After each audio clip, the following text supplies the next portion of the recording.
lig-on nga mibarog si Senator Robin Padilla sa iyahang pagtuo nga walay sipyat nga nabuhat si Senator Ronald Bato de la Rosa Luyos sa mga panghitabo ug mga kontrobersiya kalabot niini.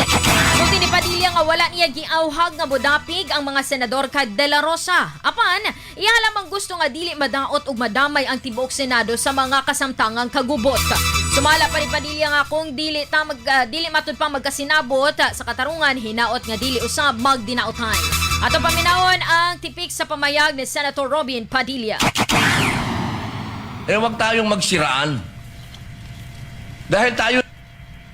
Dahil tayo naman po ay nasa katwiran.